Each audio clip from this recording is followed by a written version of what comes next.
Ladies and gentlemen, welcome to the channel. This is Brendan Ingram here, back with another review today. So I'm going to be reviewing last night's Monday Night Raw. First of all, my thoughts on Monday Night Raw tonight. The show was okay. I watched, and holy fucking smokes. Next thing I know, I see someone that I do not like. I see someone that shouldn't be shown on TV. And that someone is fucking none other than MVP. Folks, why is WWE continuing to keep MVP on TV? They need to take him off. His fucking promos, his wrestling abilities, and his fucking skills are garbage. Are terrible. Absolutely terrible. It's time for this guy. It's time for MVP's retirement. It's time for his retirement. Because he's not making the Raw roster look good. He's not making the men's division look good. Instead, he's making the men's division look like a fucking joke. MVP is making the men's division look like a fucking joke. This roster should have full of young talent, not full of talent, not full of Hall of Famers or full of talent that's on the roster right now, currently, like Edge, for an example. I mean, Edge has a reason to be back on the roster because he's been out for neck injury for 1,000 days. I guess I'm just going to say 1,000 days. He's been out for injury for a lot of days.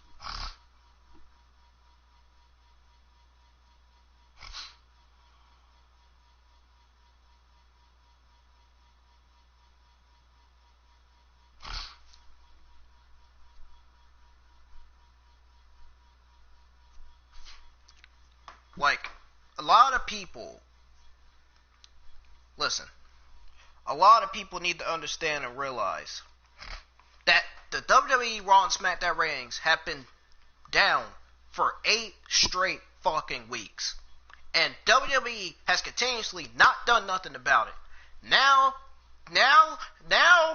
all of a sudden, 8 weeks later, now WWE has finally give us a better Monday Night Raw show. It took 8 weeks for them to fucking come up with a better Monday Night Raw show. It took them 8 weeks. And now they're finally starting to give us a better show. Now they make the last minute. Now they take the last minute to start giving us a better show. Now they wait to the last minute to give us a better show. To the last minute. Now it's like, oh, now they want to give us a better Monday Night Raw show. You know what that tells me? It tells me that WWE has finally been listening to my voice and finally been listening to what I've been saying this whole time. The shows need better promos, better matches, and it needs the crowd in the arena. I mean, even though the crowd's not going to boost up the ratings, the crowd has nothing to do with the ratings, but still needs the crowd in the arena to make the show look entertained. Folks, to make the show look like an actual wrestling entertainment show. That's why you need audience and better promos and better matches and backstage interviews to make these shows look a lot better. But of course they haven't done that for 8 straight weeks. Now they're deciding to do this now. Now they're saying WWE's saying, oh, now's the time to start making these shows better for the WWE Universe and all the other people that's watching around the world. Now they make the last minute excuse.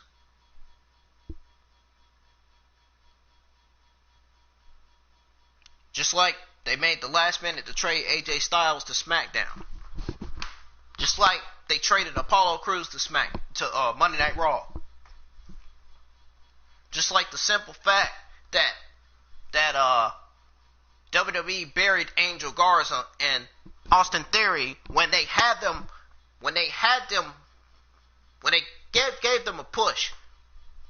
They gave them the push, and all of a sudden, they buried Angel Garza and Austin Theory down real fucking quick. Buried them down real quick.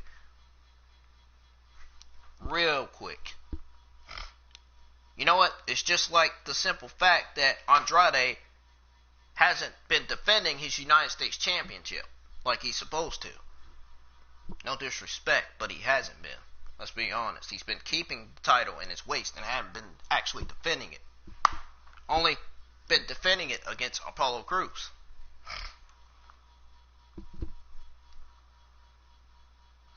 World. It's a sad world. Some people are just acting like girls. The truth to be told. People are just acting like girls now. I'm telling you, it's ridiculous. Some people in this world are just acting like a bunch of girls. It's ridiculous. It really is. You know who else is acting like a bunch of girls? WWE.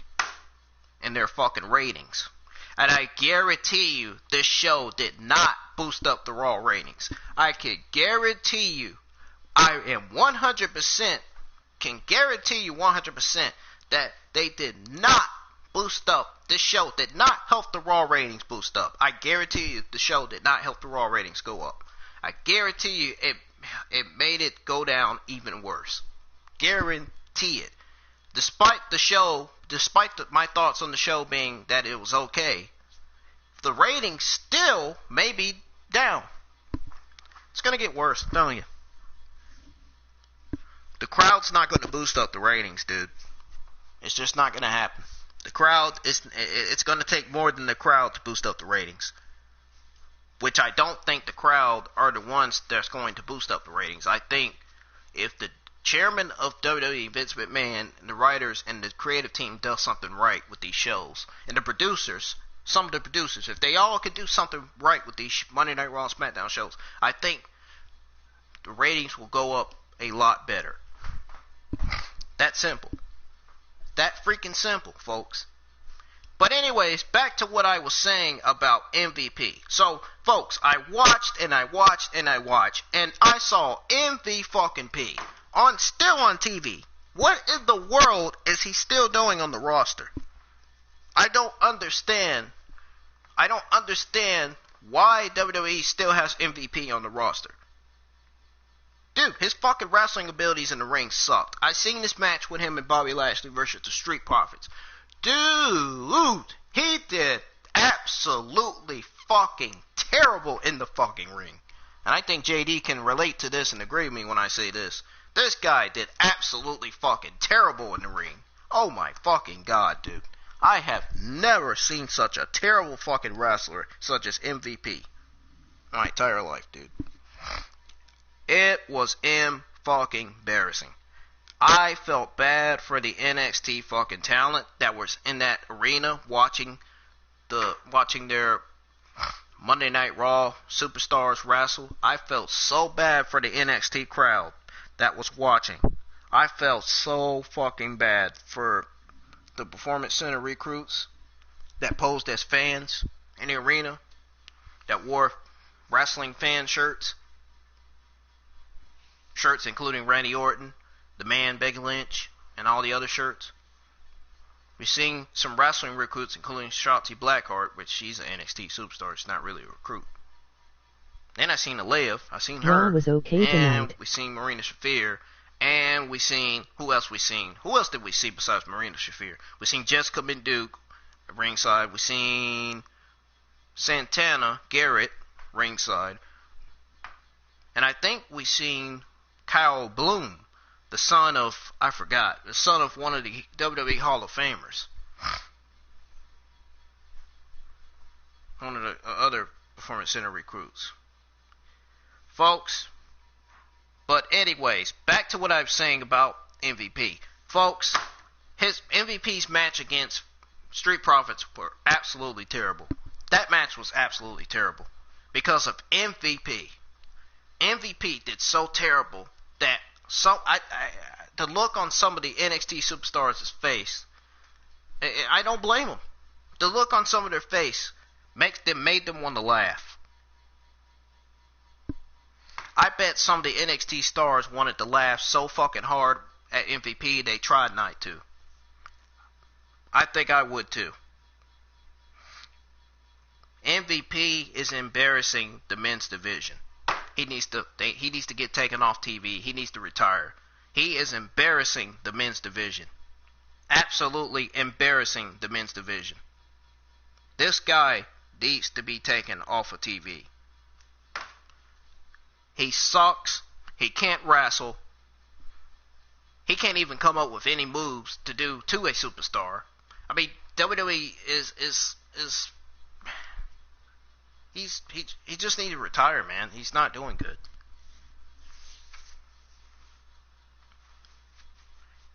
He's going to be just like the talent that they have in the locker room, such as R-Truth.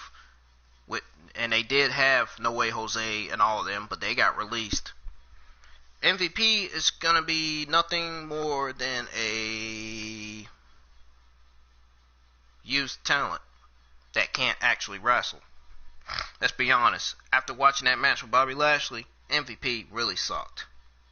He did terrible. I'm not kidding. I'm sorry I'm repeating this, but he did terrible. He did not do a good job in the ring. Oh my freaking God. WWE needs to retire MVP immediately. Right now. Right now. He is not helping the Raw ratings. He's making the Raw ratings look worse. He's one of the reasons why the Raw ratings have went down.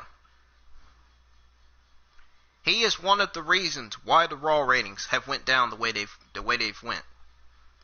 And you know what? Come to find out, MVP's not the only reason why the Raw ratings have dropped. Vince McMahon, come to find out, is one of the other reasons why the ratings have dropped. Vince McMahon is also responsible for the reason why the SmackDown ratings have dropped. It's MVP, Vince McMahon, and it's the WWE creative team and writers. They're all responsible for the ratings going down because they can't, and some of the producers might be possibly responsible for it too, because they can't fucking produce and give us the right Monday Night Raw, SmackDown shows that we want to see. And they cannot use their fucking talent the right way. They're just not using their talent right. There's something wrong with that.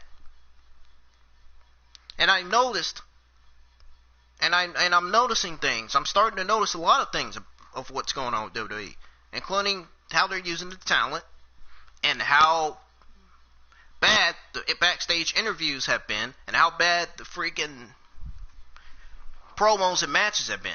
But this show, this Monday Night Raw show in particular, my thoughts on it was this show was okay.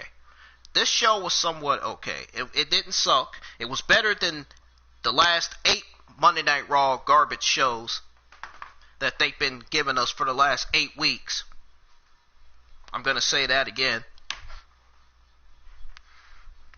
which I already did. But yeah. And also, they need to keep Charlotte Flair on one brand. Stop putting her on 3 brands.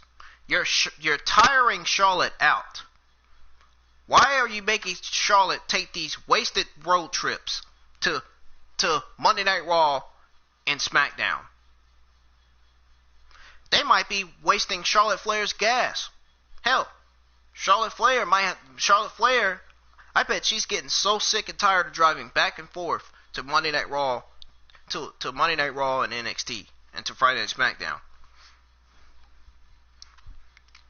Oh, they're probably thinking, WWE's probably thinking, oh, well, you know what? Given that Charlotte Flair and Ric Flair's so rich and they got so much money that we can put Charlotte Flair on all 3 brands because she's rich and she has money because she's dating Andrade. Yeah, whatever. Just stop putting her on 3 brands because it's not making any sense. It's not making any sense at all. It's freaking dumb putting Charlotte Flair on all 3 brands. I could see one reason why it makes sense to do it. It's because she has won all 3 titles. It kind of does make sense to put her on 3 brands because of the simple fact that she's won all titles. She's won all the titles before. I mean, I can see why they did it. Because she's won all the titles. She's won all 3 titles. The NXT Women's Champion, she's won the Raw Women's Champion, and the SmackDown Women's Champion. But she has not won the Tag Team Champions. That's one thing she needs to focus on. winning the tag team champions. But what kind of partner will she have to do that? Of course, it should be Becky Lynch. It should be the return of Becky Lynch. I think when Becky Lynch returns, I think they should have her and Charlotte Flair team up to win the tag team champions, so Charlotte Flair can be a Grand Slam champion. I mean, hey, even Charlotte Flair would agree with me saying this. Even Charlotte Flair would watch this and think, perhaps he's right. That's what I'm hoping Charlotte Flair is thinking. Perhaps he's right. Perhaps I am right. They should have her team up Becky Lynch to win the Grand Slam, to win the Women's Tag Team Champions, so Charlotte Flair could be the new Grand Slam champion. Because Asuka's already the new Grand Slam champion. We need another one. Time for a new one. I enjoyed Asuka being a Grand Slam champion.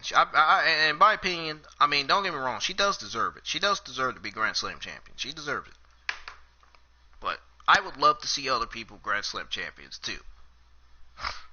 And we're going to get that. And I know we're going to get that. I'm confident we're going to get that.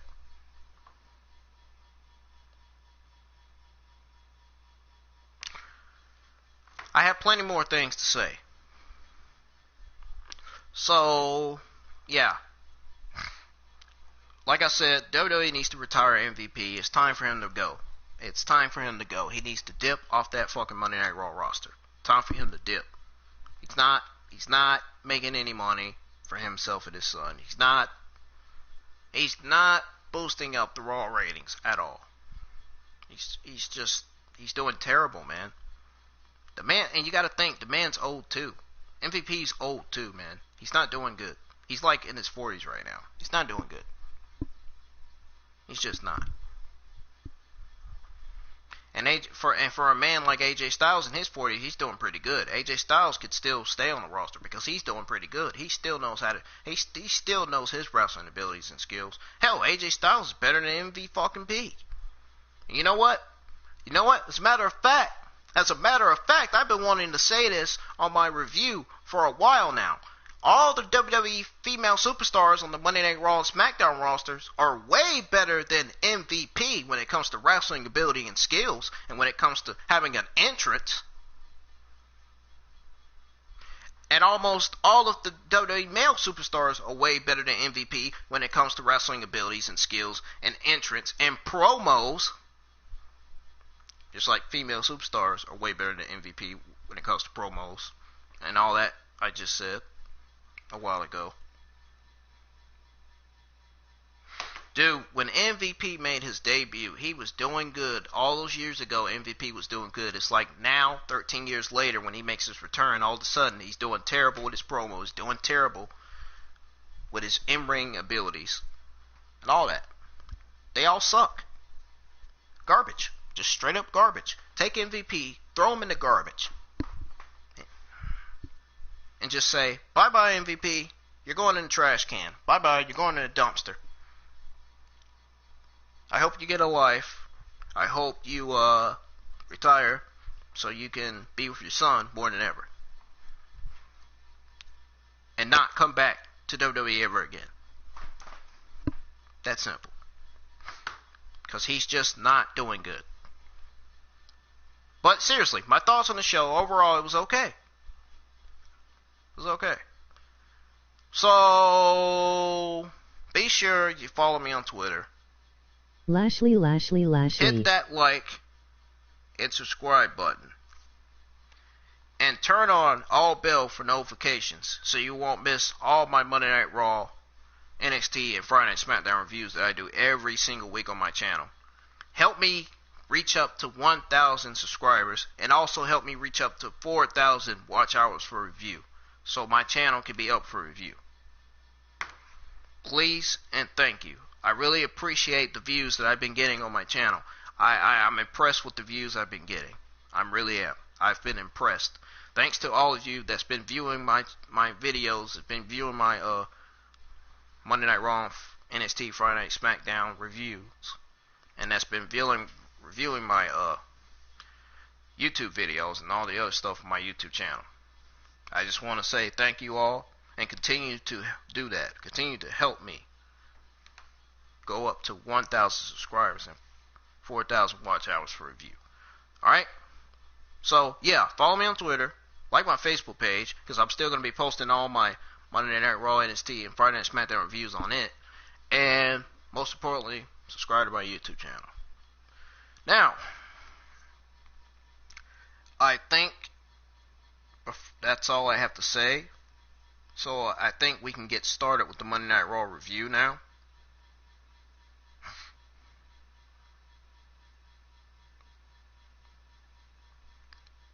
Yeah, let's get started with the Monday Night Raw review. So, alright. So here we go, we're going to get started here. So Monday Night Raw opens up with an incredible tribute to soldiers for Memorial Day. So, they go live to the arena, and there are a few dozen NXT performers behind the barricades with plexiglass. As I said before, all of the NXT Performance Center recruits were in attendance posing as fans, wearing their favorite WWE fan shirts, like Randy Orton and Becky Lynch. That I just mentioned that earlier on this review. So, yeah. They were behind the barricades with plexiglass on the guardrail. Also, for some reason, though they're all standing with no seats, but they are all 6 feet apart and have been tested.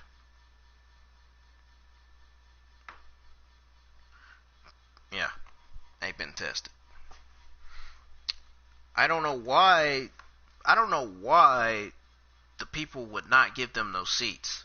I feel bad for the NXT performers that they had to stand up and not been given those seats. That's kind of disrespectful to the fact that they haven't given them no seats. WWE.com needs to give a statement as to why they have not given the superstars no seats to sit on. That's just not right.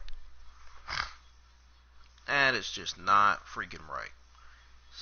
You know some of the superstars is going to want to sit down and not going to want to stand up.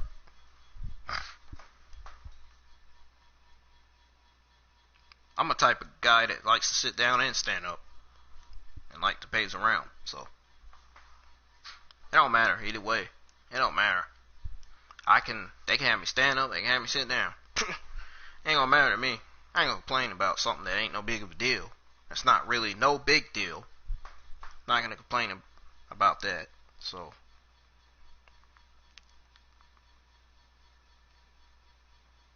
but yeah, they were 6 feet apart and been tested. Kevin Owens is in the ring and welcomes us to the Kevin Owens show. Owens makes mention of the NXT performers and says tonight he will face Angel Garza, but first he has to address the triple threat match to determine the number one contender to Asuka, just like WWE needs to address to us why they continuously giving us Monday Night Raw garbage shows, and why they are continuously letting the Raw and SmackDown ratings go down. Anyways, and who is better to discuss it than the Empress, the Raw Women's Champion herself? Let's be honest, she was given that title by Becky Lynch. She never earned the title, she was given the title.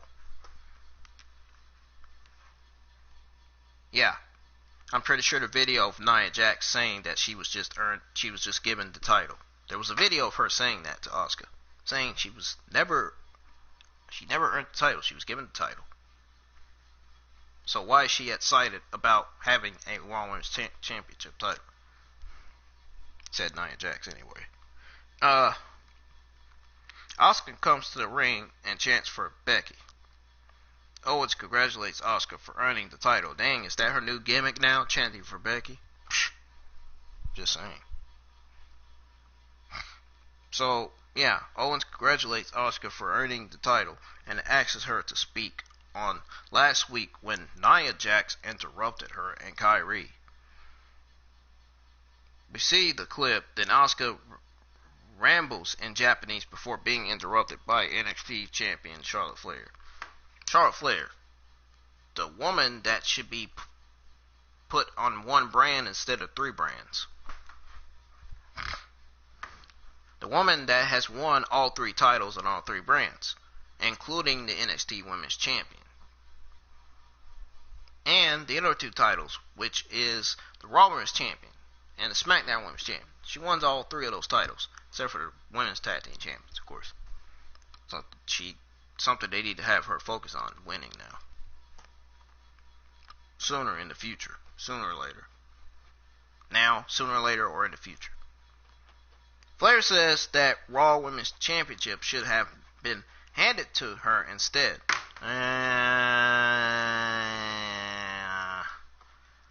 I don't want to say I disagree with that, but in some cases, a lot of people have disagreed with that. The title being handed to her, it wouldn't look right for her to have both NXT Raw Women's titles on her waist. It wouldn't look right. It just wasn't. It just wouldn't. So I would have to disagree on this. Even though I am impressed with Charlotte and everything she's done in the ring, I would have to disagree with her when she says the title should have been handed to her instead. I would have to disagree with her, because if she has the NXT Women's title, then she should only be on 1 brand and not on 3 brands. Just saying. No disrespect, but just saying. Not trying to bully no wrestlers or nothing. At least that's what Alexa Bliss and Braun Strowman and Paige said about JD from NY 206. And not anybody else, thankfully. But yeah, Flair says that Raw Women's Championship should have been handed to her instead. Charlotte reminds Asuka that she has never beaten her.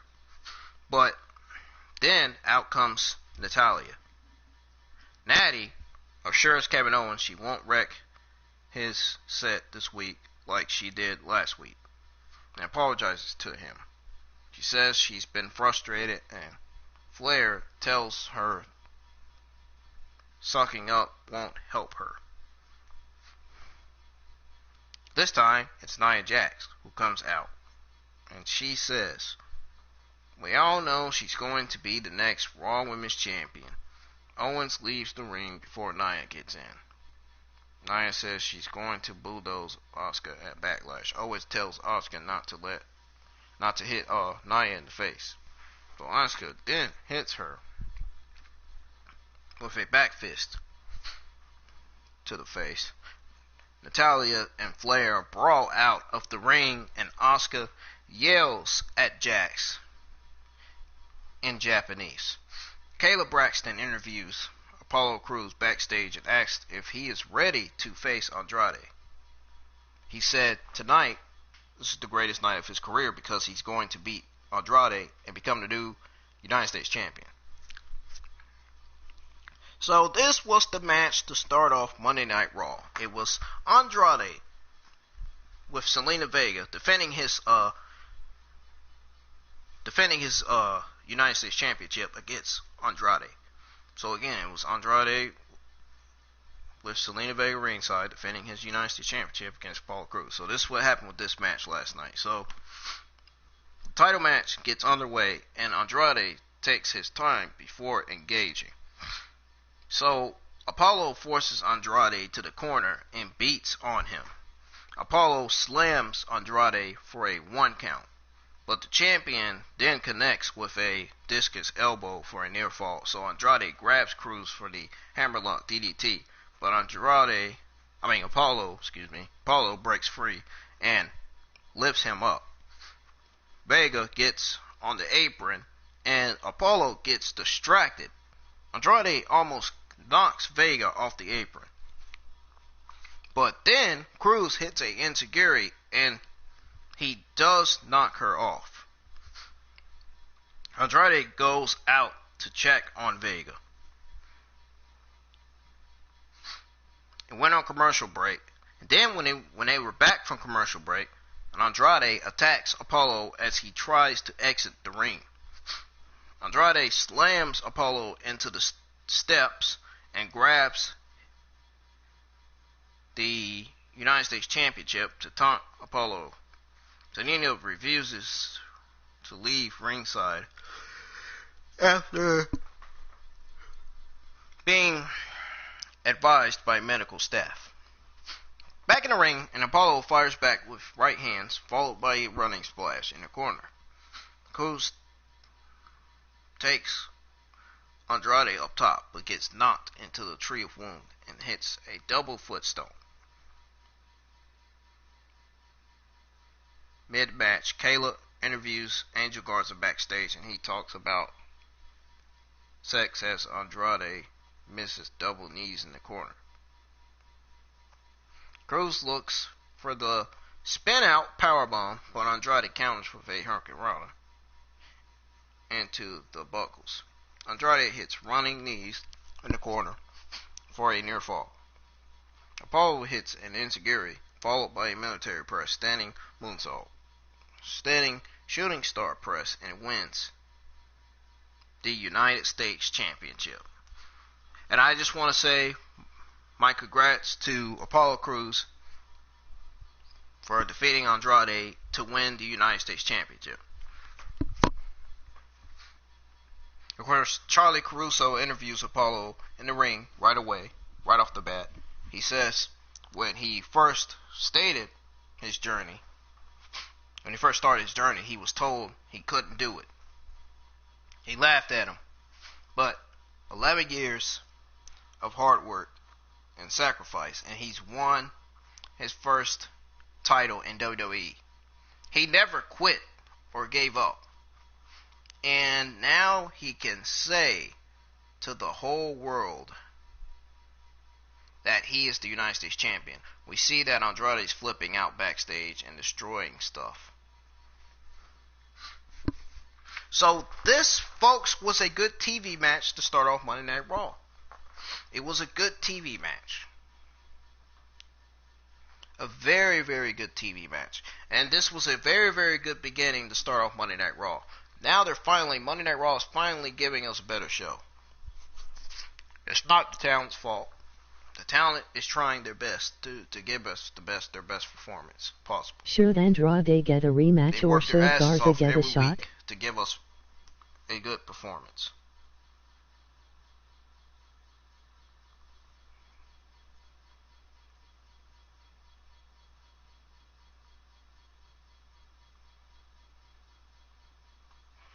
Honestly, I think Garza should get an opportunity to face Apollo Crews for the title, if necessary, if they do the match. I honestly believe that. Because Andrade's already been the United States Champion. I think it's time for his buddy Angel Garza to take the title from Apollo Crews. Which they're probably going to bury Angel Garza by having him lose to Apollo Crews, only for Apollo Crews to successfully win his title over Angel Garza. That's what I think is going to happen. As far as Angel Garza getting that shot, the title shot. So anyways, back to what I was saying about this match between Andrade and Apollo Crews and how good this match was. So, like I said, hang on a second.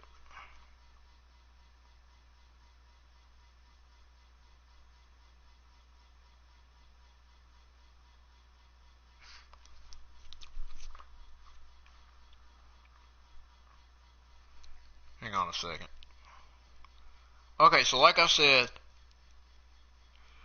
this was a very, very, very, very good TV match.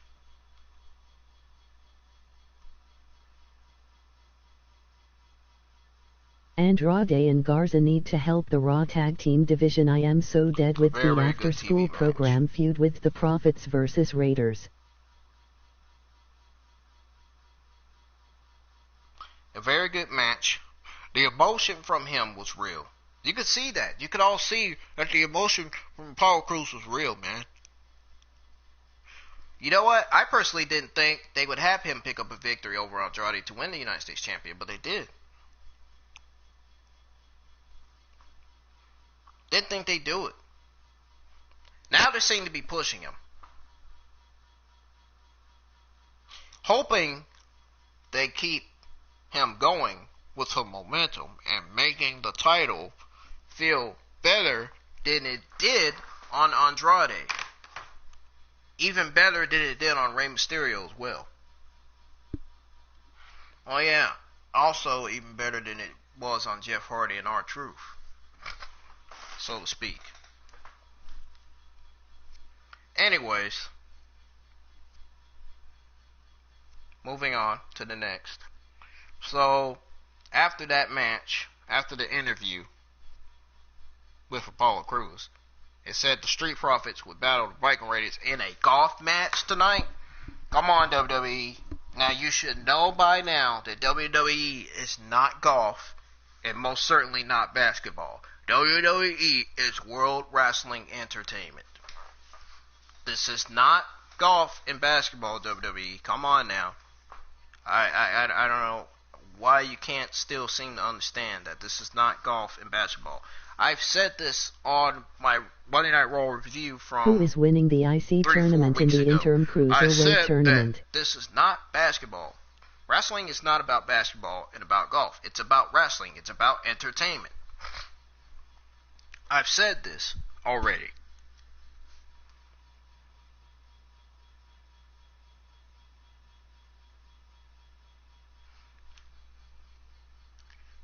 I've said this already.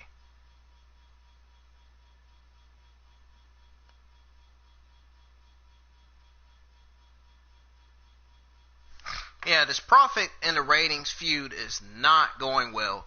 They're making this tag team division look like a joke right now, and I am utterly disappointed in the tag team division because the tag team division can do better than this. But you know what? It's not the talent's fault, like I said. It's got something to do with Vince McMahon and his fucking WWE writers and creative teams.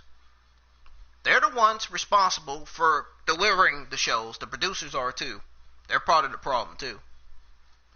They're the ones responsible for delivering the best Monday Night Raw and SmackDown shows. The writers are responsible for giving these superstars promos to cut in the ring.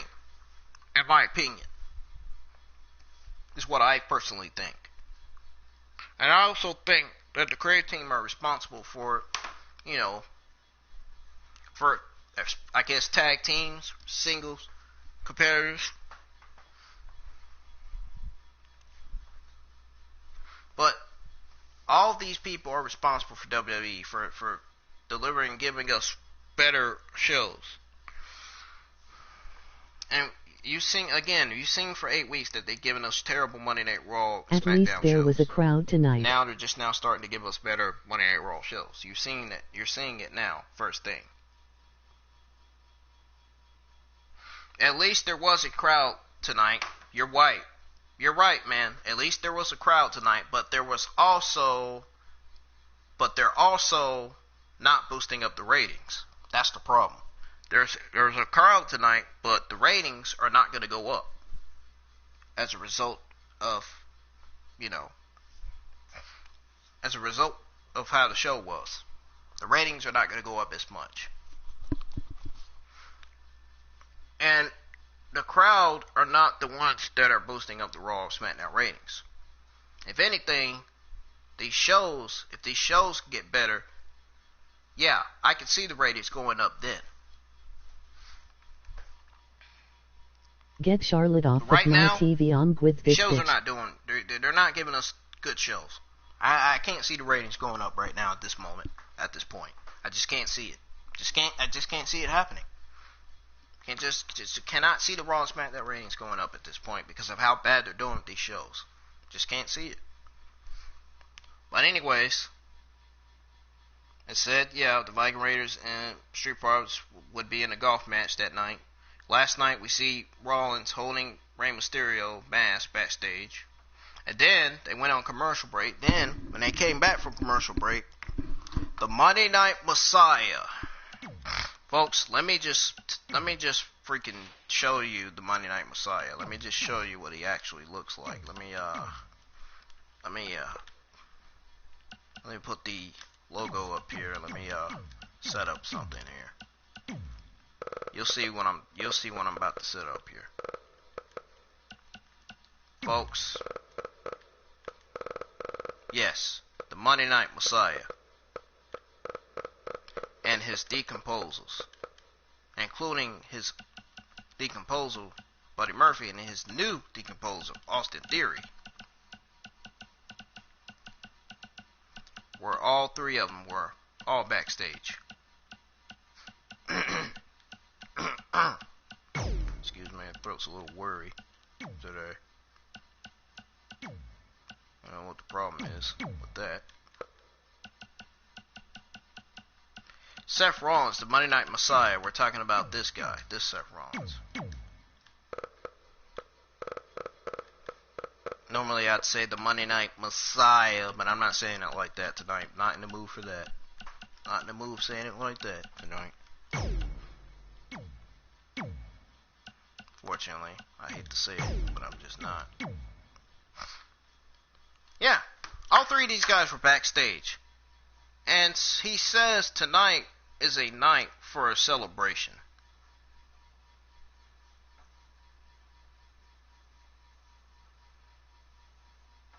Seth says Rey Mysterio was a sacrifice for the greater good, and he can't imagine the pain he went through. He doesn't know.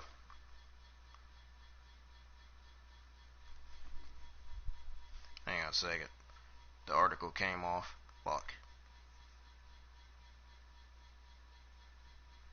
Damn it. Okay, so, yeah. Seth says Rey Mysterio was a sacrifice for the greater good, and he can't imagine the pain he went through. Sorry, the article came off. This old tablet I had in my hand slipped out of my hand. Anyways, he doesn't know what the future holds for Rey, but if that was his final act as a WWE superstar, then at least it was a, how you pronounce that word? Courageous one. I guess a curious one. It was a curious one. He holds his hands out, and he's joined by his decomposers. Austin Theory, in particular, one of his new decomposers, and Buddy Murphy. Both decomposers thank Seth for saving them. Seth says tonight they will show Humberto and Aleister Black what it means to cross the Monday Night Messiah. Okay, let's be honest. Let's be honest. That match, I'm going to tell you how that match went later on this review.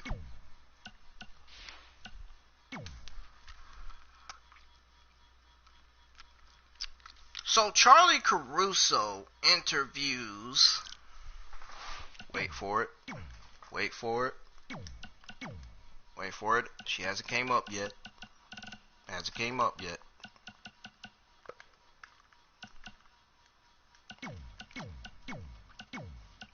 Here we go, get ready to bring her up now. This woman, Charlotte Flair. Yes, Charlie Caruso interviews Charlotte Flair backstage.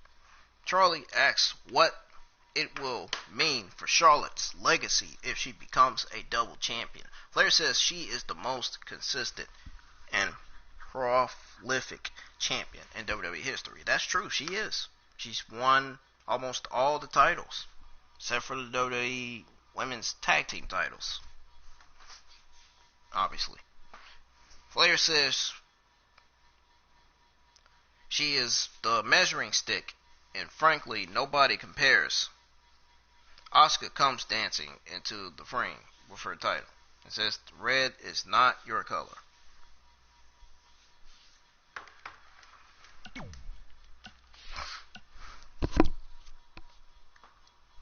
That's just funny. That is so funny how she just said. That is so funny how Asuka said, "Red is not your color." Asuka is a funny, interesting character. I'm telling you, they're doing good with her character. They need to keep going. First, it did make her look like a clown, but she doesn't technically look like one anymore now she's World Women's Champion. She's not a clown anymore. She's World Women's Champion. And whoever said the last time it made her look like a clown is a fucking moron. I'm just saying. Whoever said that the last time about her is definitely a moron. I'm just gonna put that out there.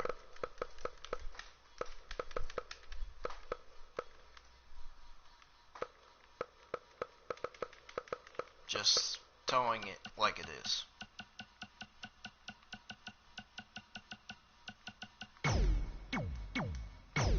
So, these beautiful ladies, the Iconics, came to the ring and said we had to wait till after the break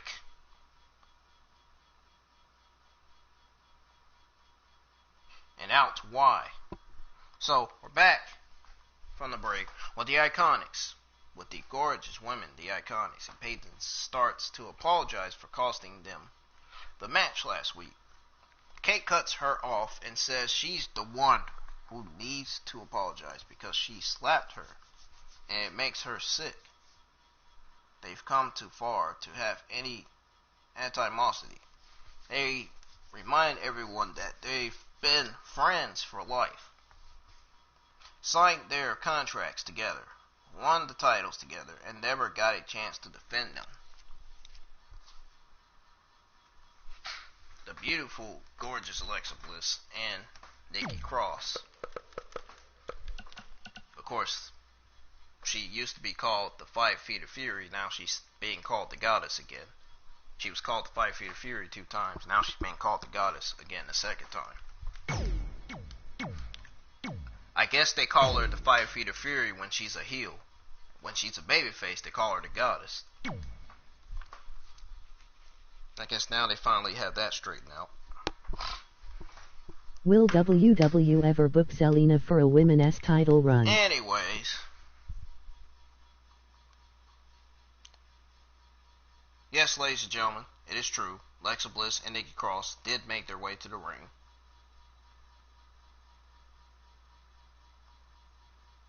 What a gorgeous tag team. They came out, made their way to the ring. Bliss says they've had opportunities, but they failed. Cross starts to talk, but Royce cuts her off and tells her to stay quiet. Cross says that she has taken all the same steps as Bliss, all the same moves to get to where they are. She left Glasgow with nothing in her pocket and no friends. She made it. She was an outcast when Alexa found her and offered her a hand. And she likes to think she proved to Lexi what friendship is, and there's nothing more iconic than that. That was an absolutely amazing promo coming out of Nikki Cross. That was a good promo coming out of Nikki Cross. See, that's another indication that WWE writers are listening to my voice, have been listening to what I've been saying this whole time about them not doing their jobs. Not giving these superstars right promos to cut in the ring. Not doing their freaking jobs. These writers, hopefully, they finally learned their lesson. Hopefully they're finally doing their jobs.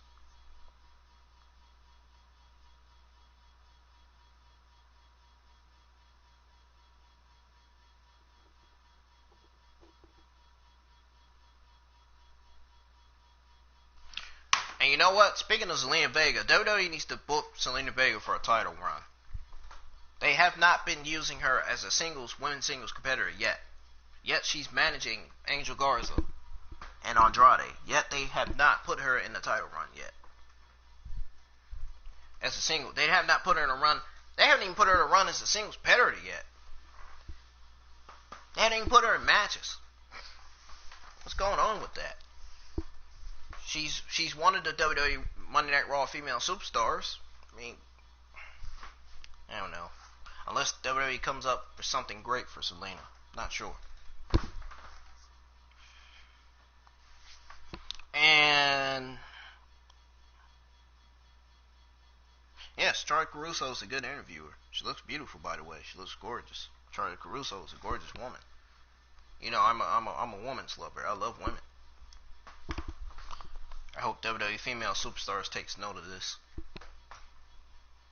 The Iconics look absolutely gorgeous in the ring, cutting their promos. But the main women that looked gorgeous in the ring is Alexa Bliss and Nikki Cross. They both cut amazing promos in the ring. Alexa Bliss did good too. She's doing good with her work in the WWE. I mean, JD can't pick on the fact that Alexa Bliss is doing good with her work in the WWE, because she technically is. She technically put work into her, you know. Bliss technically put work into her, you know, wrestling career. She put work into her, you know, into doing what she's doing best. Just like Charlotte Flair. Just like how impressed I am with Charlotte Flair and what she's done in the ring. I'm impressed with all these WWE female superstars. Because, of course, you know, I'm a woman's lover. I love women. So, you know. You know I'm a woman's lover. I mean, everybody knows that. I mean, not everybody. Not everybody cares to know that. Really. I don't know why.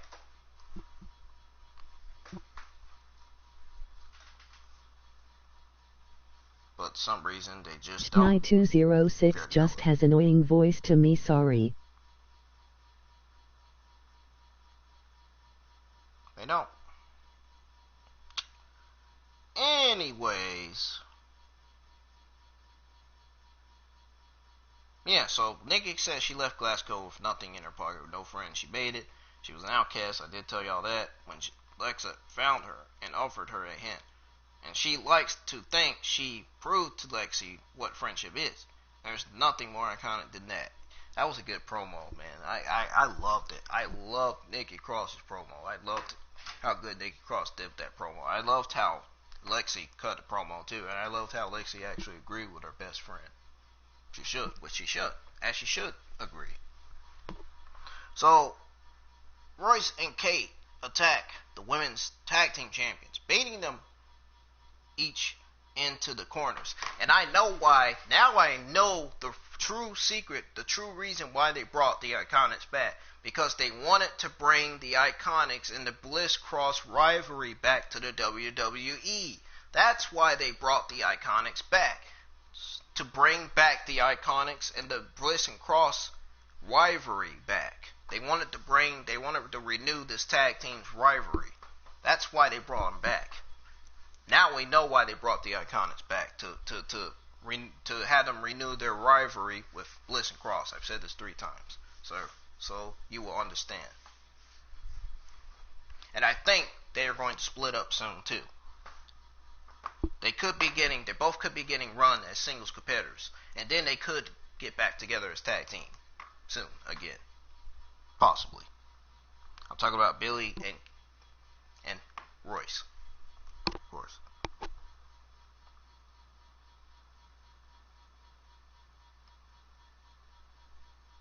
So yeah, Royce and Kate attacked the women's tag team champions, beating them each into corners. They beat Alexa out of the ring and hit Cross with a spinning axe kick. They hit an inverted magic killer before holding the titles up and posing.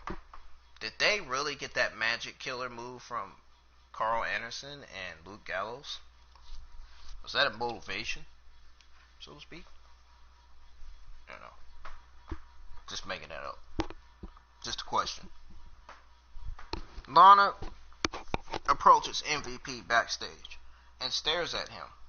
Oh my god, I am so sick and tired of seeing the name MVP. Wish WWE would still retire this guy. This guy is being shown on TV too much. This guy's wrestling abilities, like I said, sucks. Garbage. Terrible. Terrible character for MVP. Terrible superstar for that matter. Not a terrible man, but a terrible superstar. So yeah, Lana approaches MVP and stares at him. She says they need to talk, and he laughs and says, no, we don't.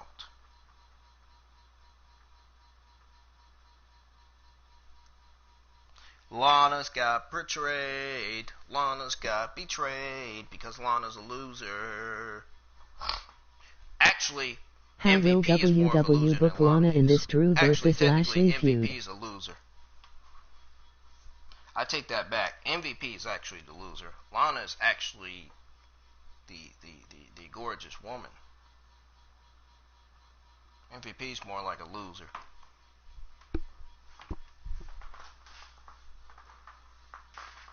I don't like fucking MVP. Get rid of this guy, WWE. Oh my god. Get rid of this guy. He sucks. And I'm about to read to you what he said. His promos were absolutely garbage. I don't give a damn what anybody fucking says about MVP, about how good his promos were, because his promos were absolutely garbage. I can tell you that right now. And he welcomes all the NXT performers. Yeah, give me a break. I bet some of those NXT performers said, probably thinking, you know what, MVP can go suck a... Thoughts on Lashley using the full Nelson as his finisher? I hope they were thinking that, because the guy sucks in the ring.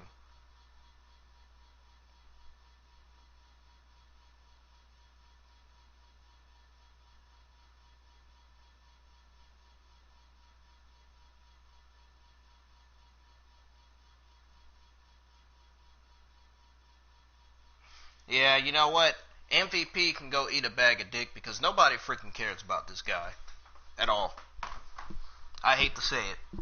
Nobody cares about MVP at all. At least Lashley is getting the push though. Already. Should have retired him already. Seriously. This is ridiculous. This is ridiculous. Putting MVP on TV is not boosting up the Raw ratings. How many times do I have to say this?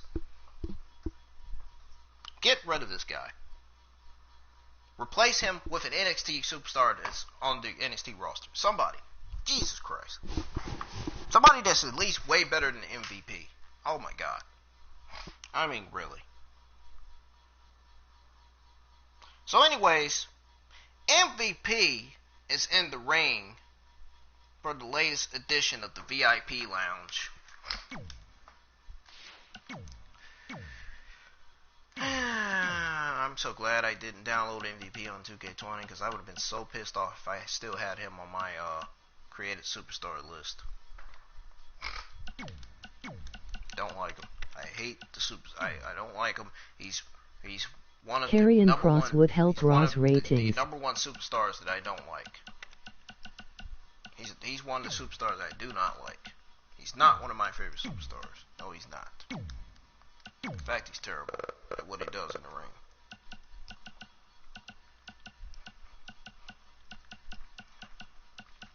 So yeah, VIP Lounge.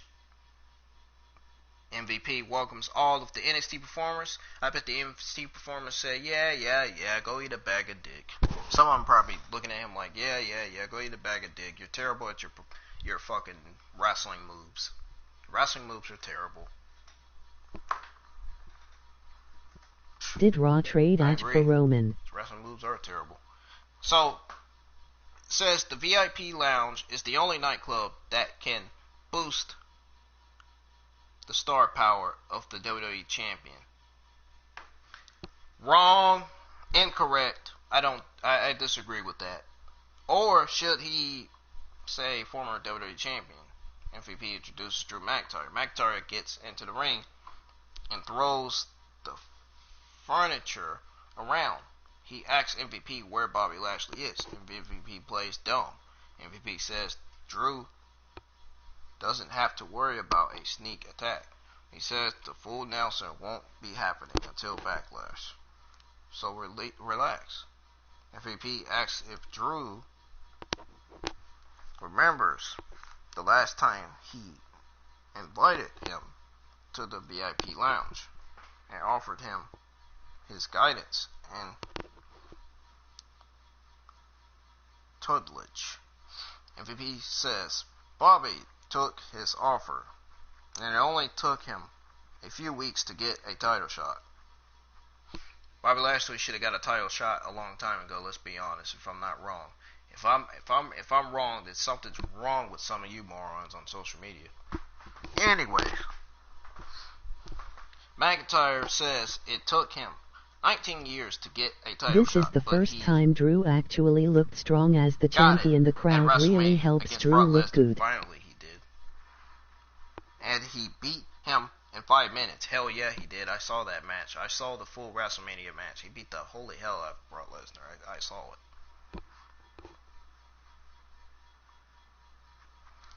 And Brock Lesnar was on the ground and shocked. McIntyre says he doesn't need anyone thinking or talking for him. McIntyre says the only way Bobby will get the WWE Championship is if he pries it from his cold, dead hands. I thought he was going to say from his cold, dead body. And MVP says that can be arranged. Bobby makes his way down to the ring, but McIntyre hits MVP. I am so sick and tired of mentioning this fucking name. Makes me sick mentioning MVP's name. With a Claymore. Lashley should have won the title from Brock 2 years ago. I want to see MVP. I want to see MVP. I want to see McIntyre hit MVP with a Claymore once again. MVP got exactly what the fuck he deserves. A Claymore. Claymore to MVP's retirement. Goodbye, MVP. You've been Claymored. It'll be the last time you ever step foot in the ring. MVP playing Claymore. RIP MVP. Retirement. Go. Bye bye. No one likes you or wants to see you in the ring. You're a fucking joke. So, Bobby makes his way down to the ring. But McIntyre hits MVP with a Claymore. Lashley pulls MVP out the ring and they retreat. So, Charley interviews Natalya backstage, apparently. But Natty gets a call and walks off. Her husband Tyson Kidd. She says she apologized and she needs to focus on her match. Natty returns, but Charley says they're out of time.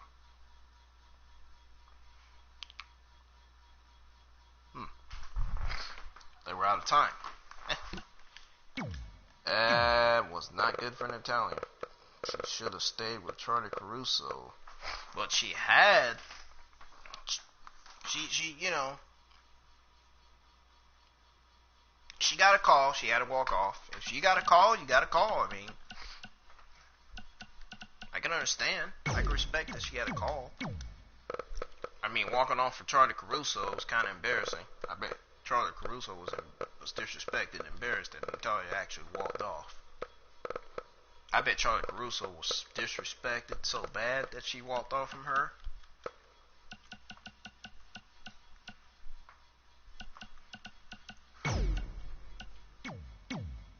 So, Kevin Owens makes his entrance. I can see with Garza attacks Natalya. him from behind.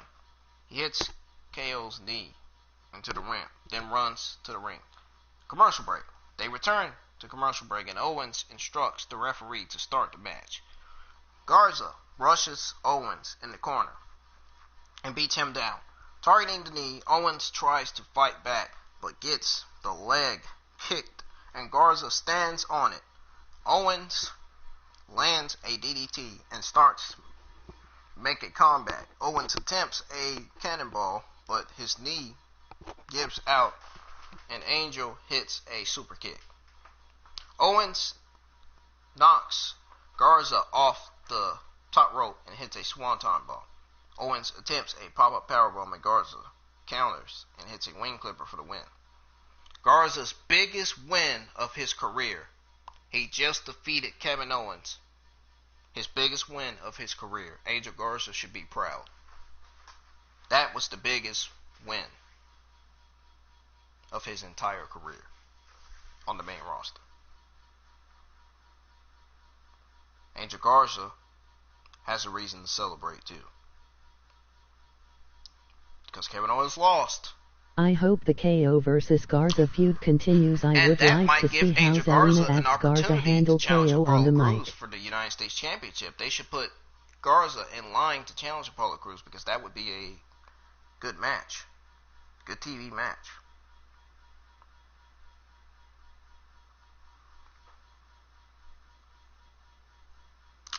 So, after the match, Garza attacks the leg again as Vega laughs. Garza poses as Owens. Writhings on the mat. Commercial break. We see the Street Profits in the golf course. I was not interested in seeing the Street Profits and the Viking Raiders feud. We've already seen the Viking Raiders feud with the Street Profits before. We've seen it already. I was not interested in seeing the golf course. Folks, again, this is not golf. This is not basketball. This is sports entertainment. This is World Wrestling Entertainment. This is WWE. It stands for those three letters. This is not basketball or golf. I don't know why WWE keeps putting both of these tag teams in sports like basketball and golf. I don't understand that. This feud is making both of these tag teams look like jokes right now. For real. It is probably gonna end up begin Garza and Andrade versus KO and Cruz. Anyways, so yeah, Street Profits on the golf course along with the Viking Raiders, who've brought a cooler full of giant hunks of meat. They start playing golf, and the profits are great. Whereas Eric needs to end the after-school program feud. Eric and Ivar can't play and get angry quickly. They changed to mini golf, but aren't much better. Ivar wants bigger clubs, so he gets a driver and blasts the ball. The woman who runs the mini golf forgives him because he's cute. Final score sees the Vikings with a really high score, and they think that means they win. Of course, that's not how golf works, so the Street Profits are 2-1 overall. I do not like the way this feud is going with the Street Profits and the Viking Raiders. They need to do a better job with this feud. This feud sucks. It's garbage. Feud's garbage. Feud is garbage. They need to come better. They need to just put the Street Profits in matches against Viking Raiders instead of having them in feuds by having them play basketball and golf. Folks, this is WWE. This is not basketball and golf. This is not baseball. This is not football. This is most certainly not hockey.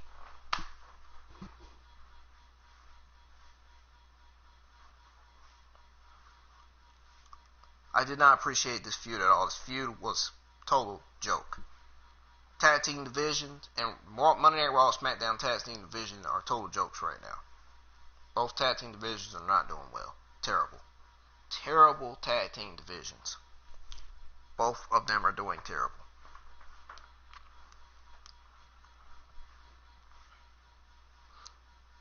Another thing WWE needs to work on, fixing the Raw and SmackDown tag team division. Something else they need to be working on too. So Lana approaches MVP and Bobby Lashley. Someone is going through the pixel glass. And she says she's sorry for what Drew did. MVP says, I'm so sick and tired of mentioning this name. I can't believe I'm mentioning it again. MVP says she thinks this is all a joke. Lashley was sent a message tonight, and they need to send one right back, so they leave her. And she throws the ice in fury.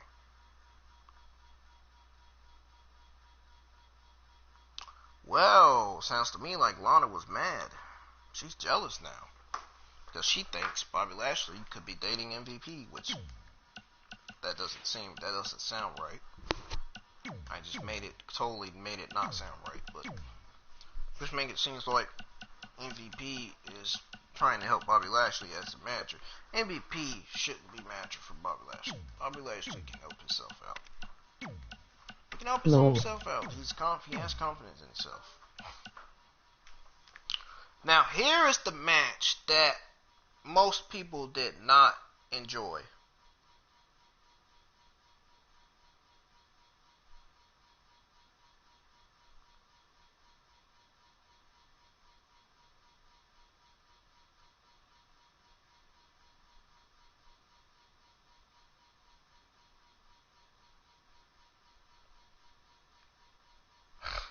Please tell me, please don't tell me they're gonna do a Angel Garza and Andrade versus Kevin Owens and Cruz match.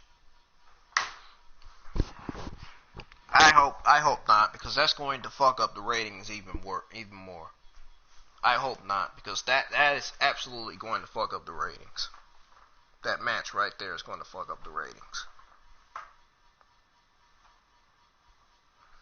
I just hope they do it to where it won't fuck up the ratings, which of course I think it will. I personally think it will. Natalya, let's be honest. As far as the match between Charlotte Flair, Nia Jax, and Natalya, we're going to get to that in about a few minutes as far as that match goes. We're going to get to that. Right now, in the meantime,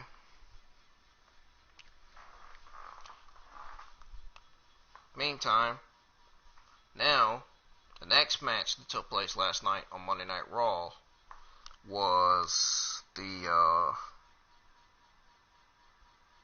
it was Murphy and Austin Theory, which some of these names can be confusing to some people. Sometimes it can be confusing to me because sometimes I don't even say half of these names right. I try to correct them. It's like sometimes it's hard to correct them, sometimes it's easy to correct them. Sometimes on days when you feel like doing stuff like this, you just feel like you're not correcting anything right. And that's kind of how I'm feeling. Anyways.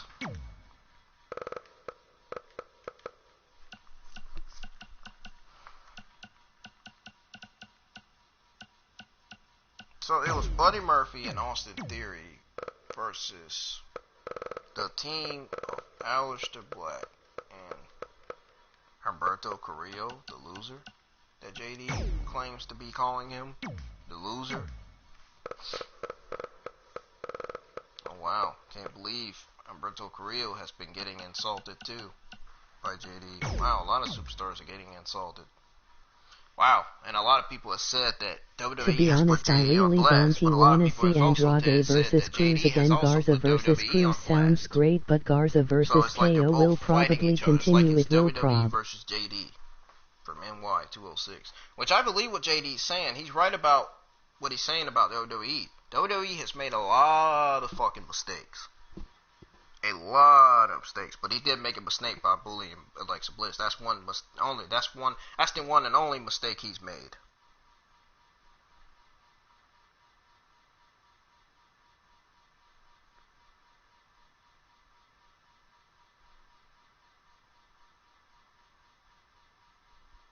Oh my God! Please hope it don't be Cruz versus Jinder Mahal. Jinder Mahal. Oh my God! No. Please don't mention Jinder Mahal versus Apollo Crews. I don't want to see that either. Please don't. Jinder Mahal is not going to boost up the Raw ratings. I can tell you that much. I'm glad that you just mentioned Jinder Mahal's name, because speaking of Jinder Mahal, this guy has made SmackDown Live look bad for years. And I gotta tell you, SmackDown Live became the worst freaking show on the planet because of Jinder Mahal.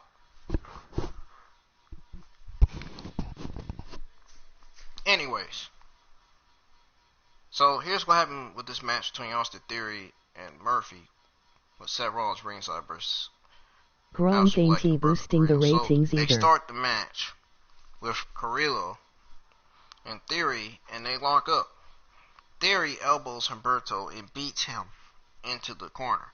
Murphy tags in and he beats on Carrillo.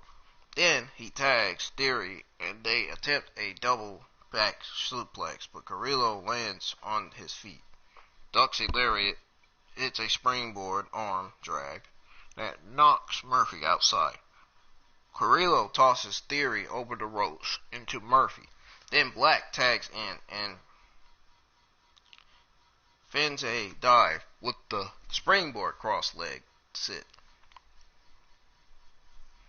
Humberto then whips both out with a dive while they're distracting. Well, while they're distracted. Not distracting, but distracted. Pretty much the same word. Except for the ending is different. Back in the ring, Black beats Theory into the corner and tags Humberto. Carrillo goes up top, but gets distracted by Murphy. So Theory slams him into the buckles and makes the tag. So then, here's the bad part. Murphy ducks a kick, but Carrillo catches him with the second. Both men makes tags, and Black drops Theory with forearms, then throws Murphy into Theory. Black then dodges a kick from Theory, then hits Murphy and drops Austin with a drop kick. Black takes out both men with a springboard moonsault and kicks Murphy to the outside.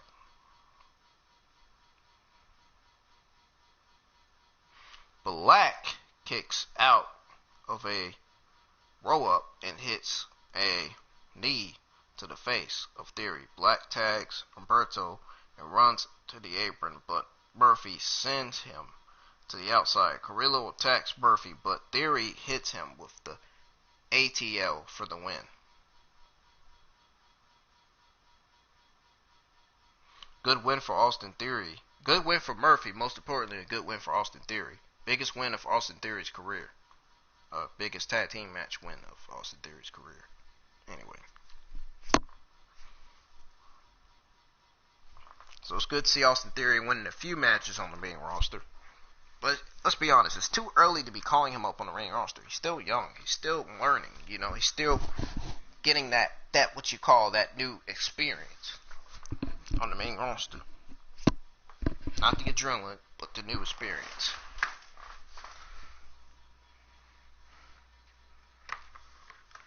So, ladies and gentlemen, Theory needs a Sinks win to make him look like more of a threat. So after that match, the Rated R Superstar, Edge, was backstage. And he says Randy caught him flat-footed a few times. A few weeks ago, I meant to say. So he caught him flat-footed a few weeks ago. Maybe he was still the greatest wrestling match ever of WrestleMania. Something Keith Lee says, bask in the glory. Oh my God! If Keith Lee sees one of these superstars saying "bask in the glory" or "limitless" one more time, he is actually going to comment. I got a feeling Keith Lee's actually going to comment and say something about Edge saying "bask in the glory," and some of the other superstars mentioning "limitless." But anyways, maybe he was still basking in the glory of WrestleMania, but it doesn't happen often. So congratulations to Orton, and here he is, doubting himself, to be fully transparent. Edge said he was retired for 3,212 days. Yep. Excuse me. He was retired for 3,212 days, and in that time, Orton competed in 1,126 matches, and he's looking at it, and he realizes that he has to prove himself to himself. So he wants to thank Orton for forcing him to contemplate things he has buried deep. So that night, he got home, and he watched the first episode of The Last Ride, and he himself was on there talking about when is the time to hang up the boots. And now, here he is, and he understands what The Undertaker is going through.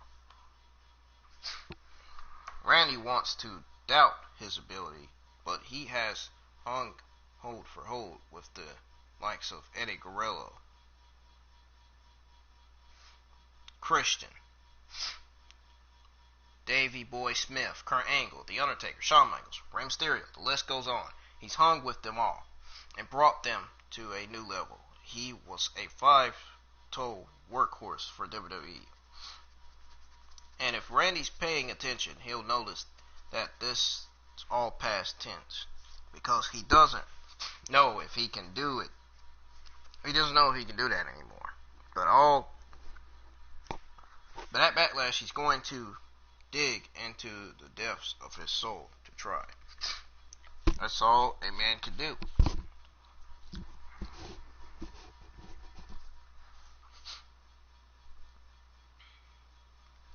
So Asuka made her way to the commentary table where she will watch the upcoming triple threat match that took place last night.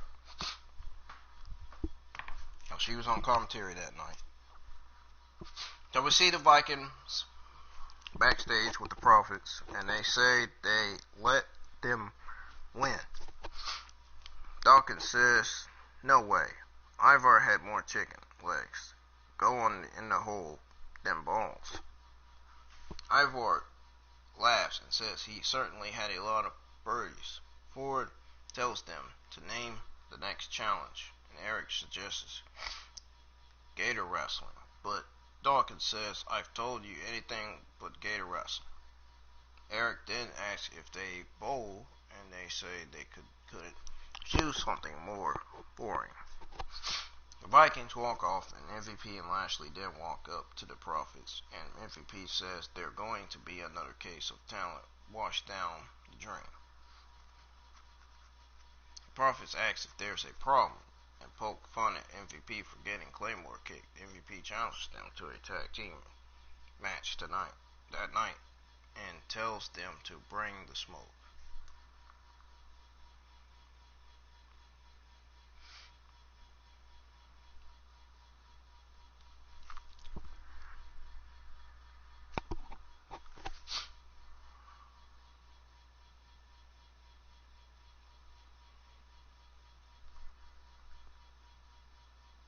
So, it was Charlotte Flair versus Nia Jax versus Natalya.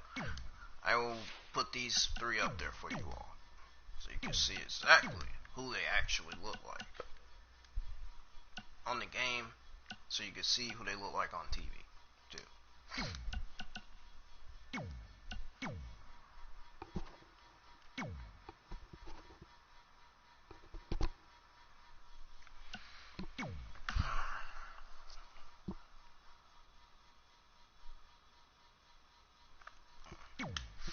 Sorry, y'all, my eyes kind of bothering me tonight, this morning.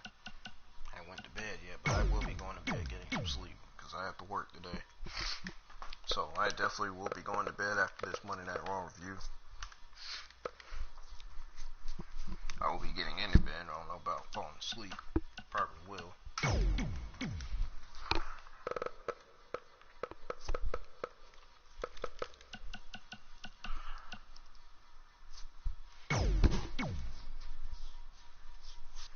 So here's the next match that took place last night. The triple threat match. The number one contender match.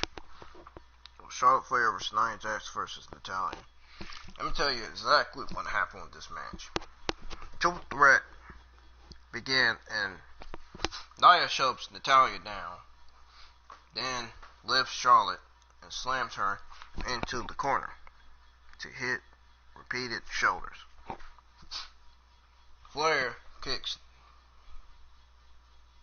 Nia Jax, but gets slammed. Jax then lifts Natty and body slams her onto Charlotte.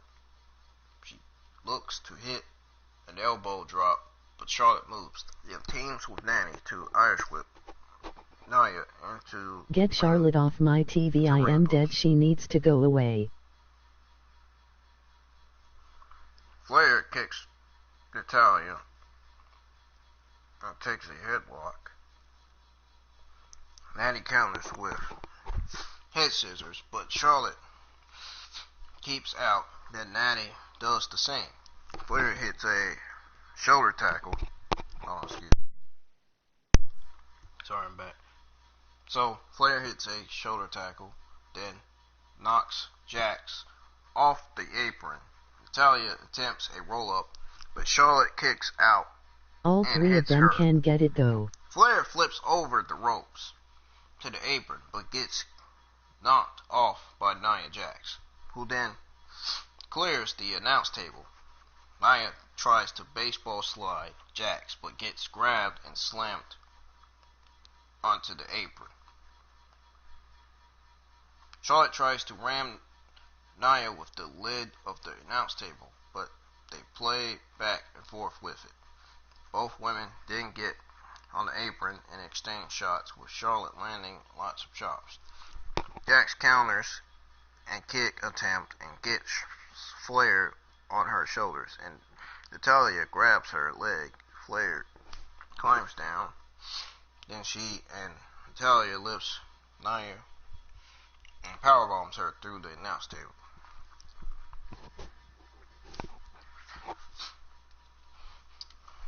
Back live, and Charlotte has Natalya back.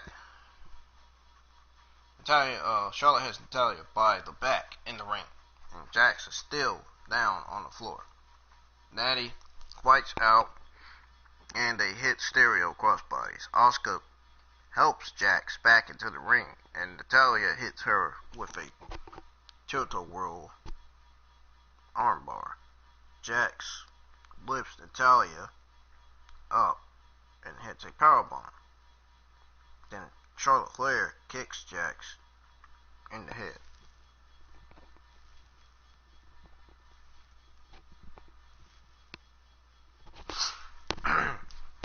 Excuse me.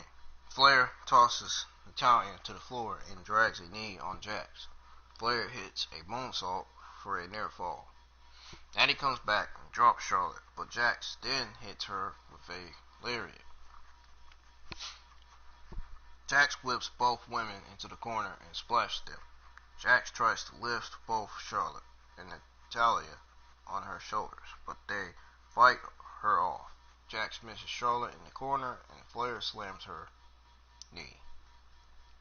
Charlotte targets the knee with stomps. Then goes to the figure 8, but Natalya hits a drop kick to her.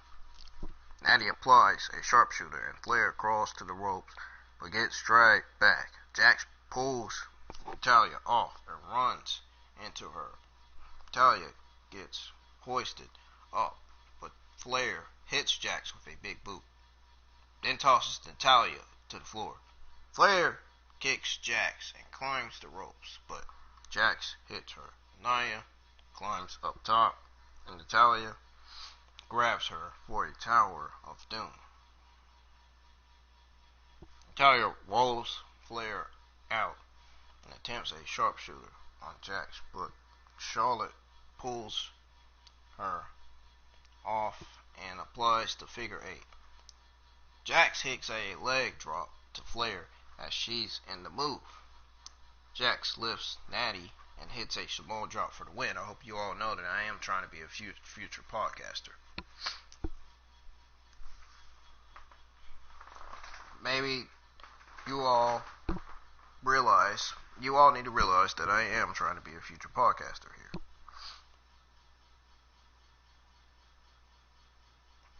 Possibility.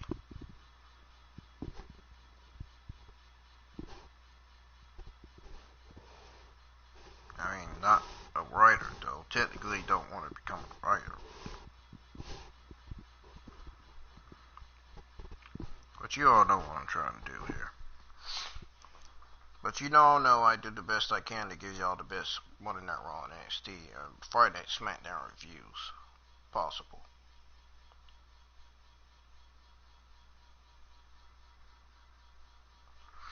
Anyways, yeah, the winner was Nia Jax. The winner of the strap match was Nia Jax.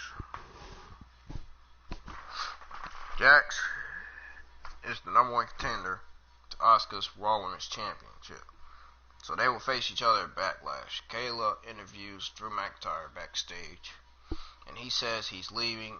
She asks if he knows that MVP and Lashley are wrestling the Street Profits. He says he did, and suddenly he thinks he forgot something, and he's certain he won't find it until after Lashley's match. R-Truth has realized that Tom Brady is not 24/7 championship, and he puts Robert Gronkowski on notice. Gronkowski then is shown in the gym with the belt, and he's reading a teleprompter to cut a basic promo about keeping the title.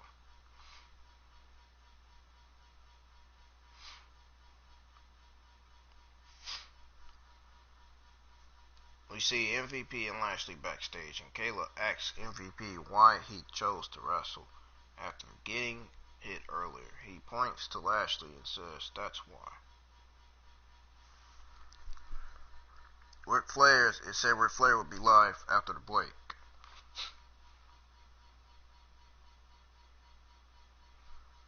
So after commercial break, Ric Flair appears on the screen from his home, and he says the WWE reached out to him to get his verdict on Edge versus Orton.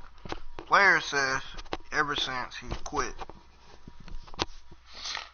illuminating, wheeling, and dealing and kissing women, the best in-ring performer today is Randy Orton.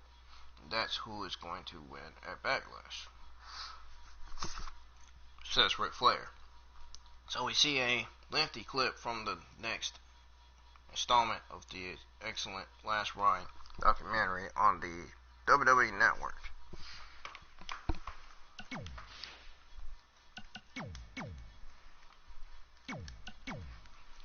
So then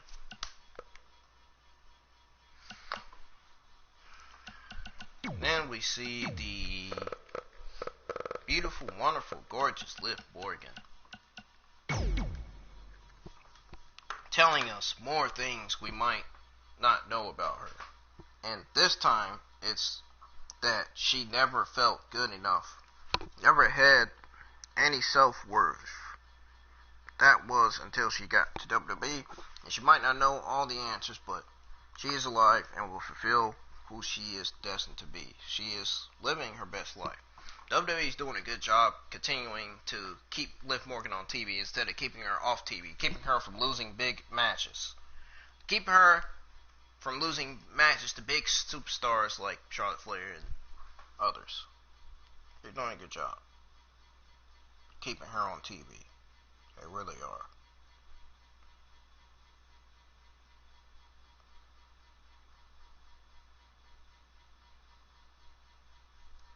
Nonetheless, it went on commercial break, so it said next week on Raw,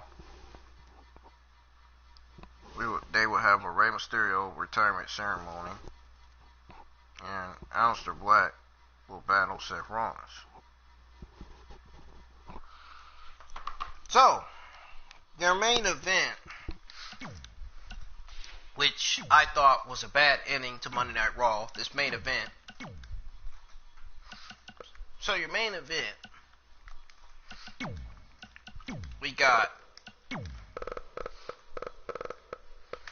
the Street Profits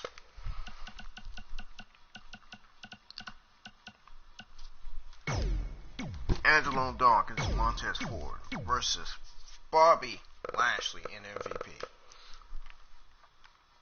I don't have MVP on here. I don't even like the guy, so I don't have him on this game.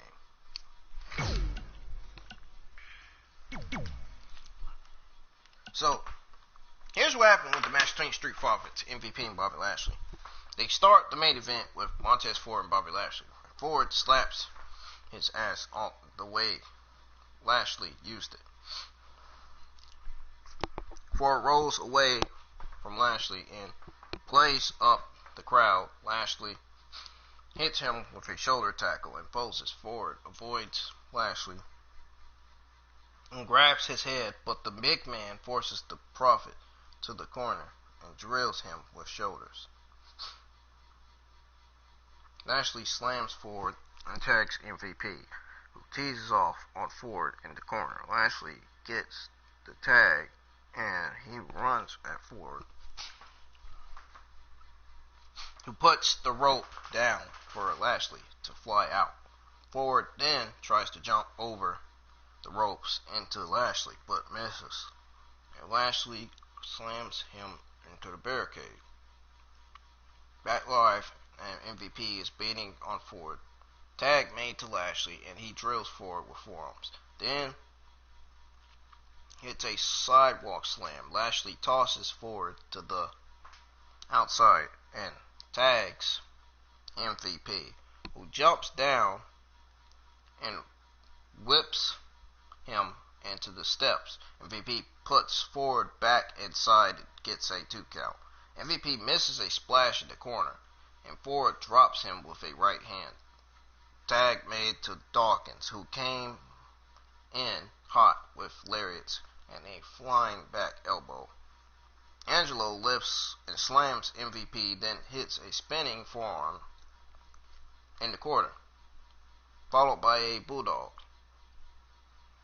Dawkins knocks Lashley off the apron.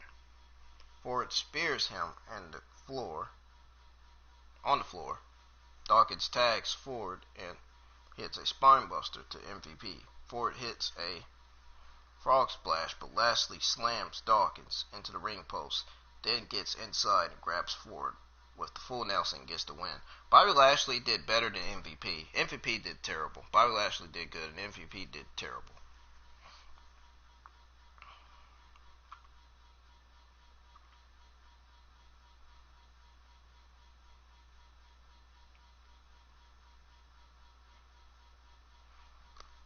MVP is just not what he used to be anymore. He's just not a good wrestler. His skills is not good. His wrestling skills and abilities is not good. Anyways, after MVP Lashley's victory, Lashley won't let go of the full Nelson. But out comes Drew McIntyre. Drew gets into the ring and headbutts Lashley, who bounces back and tackles him to the ground. Drew knocks Lashley out of the ring and slams him into the barricade, then the apron. They fight back into the ring, and the referee calls for officials, but there are none, so some low-key NXT guys ran into the ring and pull off Drew. Drew headbutts them, but Lashley then spears him. Lashley unloads some ground and pound, but more NXT rookies ran down and pulled them apart. Lashley and Drew fight them off, but this time they get pulled apart by a dozen guys, and the show goes off air, with them trying to teach others.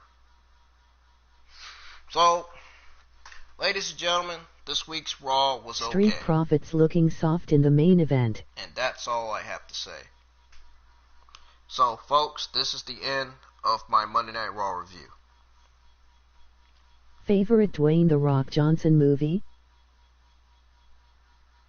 So, I hope some of you watch Raw and understand the mistakes that WWE are making to give us better Monday Night Raw, to give us terrible Monday Night Raw and SmackDown shows. They've continuously given us not better, excuse me. So, WWE has continuously given us terrible Monday Night Raw and SmackDown shows the last 8 weeks. And now they're finally starting to do a whole lot better with the Monday Night Raw show. The Monday Night Raw show, this week's Monday Night Raw, was okay. It was decent. We saw a good TV match between Andrade. We saw Liv Morgan cut a good promo. We saw Nikki Cross in the ring cut a very good promo, and Alexa Bliss did too. And we saw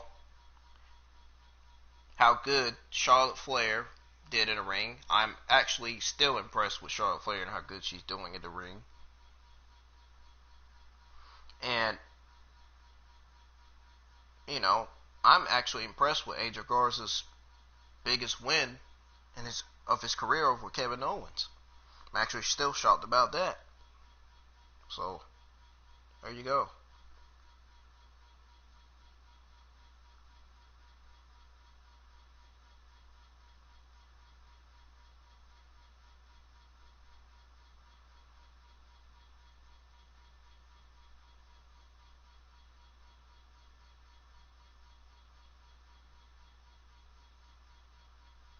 The greatest wrestling match ever is going to suck at the Backlash.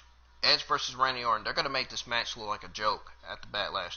This Backlash is going to be, if not the worst fucking pay-per-view this year. This is going to be the worst pay-per-view this year. I mean, just look at the matches they got on the card for Backlash. What more worse can it get?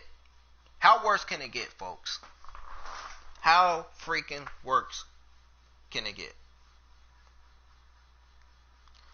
I just want to say that I personally respect some of these talents that are my favorite superstars. I respect all of the WWE females, including Alexa Bliss, Charlotte Flair, and Paige, and what they've done, and for the WWE, what they've done as far as what they've done for the women's division. I respect what they've done and the great performance they put on tonight, or last night, rather. Excuse me, not tonight, last night.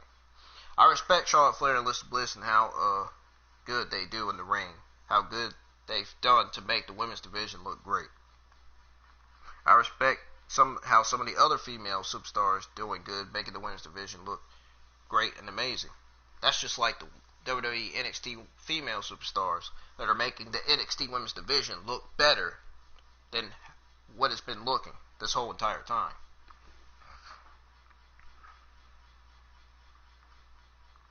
I mean, the women's division's technically not a joke if you look at the Raw and NXT roster. I mean, SmackDown roster, not too bad. Not too bad. You got stars in there like Alexa Bliss, Sasha Banks, and Bayley, and you got Lacey Evans.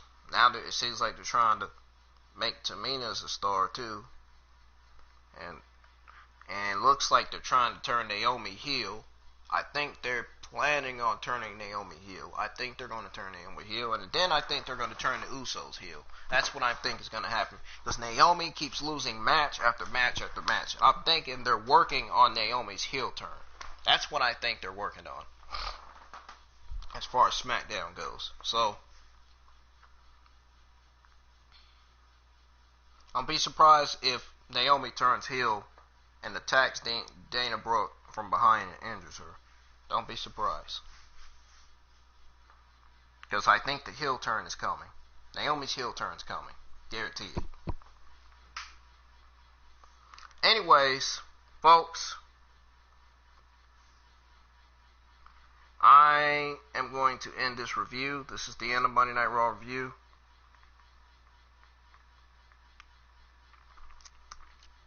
I hope you all got the information you need to know about what all happened on last night's Monday Night Raw, on my Monday Night Raw review. And I hope some of you all didn't watch Monday Night Raw, because the show sucked and it was okay at the same time. The show still did suck. The end of it sucked. The start and the middle of it didn't. The end of the show sucked. The main event sucked. That was a bad ending to the show. That show, the end of the show absolutely sucked. Absolutely terrible. The end of the show was absolutely terrible. The beginning and the middle of the show was good. It was great. It was okay. It was somewhat okay. So this week's Monday Night Raw was okay. So folks, I'm out of here. I'm getting tired. I need to get into bed. I'm probably going to be on social media for probably about 10, 20 more minutes. Then I'm going to go to bed, because I need some sleep. So, folks, thanks for watching. I hope you all had a good Memorial Day yesterday, and I hope you all have a good Tuesday, because I most certainly will have a good Tuesday at work, because they will probably be more than likely having me get off early again today, because I did tell Jock about what was going on. I did tell my boss about what was going on, so we'll see what's going to happen. It's probably going to get, it's at work, and my job's probably going to get slow this week again, this Tuesday and Thursday again, and I'm probably going to have to leave early again. Now, if they have me leaving early, I'm going to do what they tell me to do. I got to do my job. I mean, I tell these employees, they got me leaving at 8 or 9, I have to leave at 8 or 9. I can't stay past 8 and 9. But anyways, I will try to have a good day at work today, folks. I will try. I'm still upset and angry that nobody messaged me or talked to me the last few weekends and the last few Mondays and Wednesdays that I've been off work. I mean, technically I work Tuesday and Thursdays, but the last few other days I've been off work, man, nobody's been talking to me, messaging me or nothing. I was just so upset. I told my mom about it, man. And she kept telling me these things that I think she's making up. But she's not making up. She's clearly not making up the stuff she's telling me. It's clearly what she's telling me could possibly be true. I don't know if I can believe her or not, but the thing she's telling me could possibly be true. It's a possibility that it could be true. I believe her a little bit. I believe her 88%. I'm not going to believe her 100% fully yet. Until I clearly understand that she's telling the truth. But anyways, folks, I'm out of here. You all have a good day. Tune in for my NXT review either Wednesday night or Thursday morning. So my NXT review is going to be live either Wednesday night after it goes off air, after I watch it, or Thursday morning. So be tuning in for my NXT review on one of those days. Folks, have a good day, and you will expect to hear me back live either Wednesday night or Thursday morning. See you later. Peace.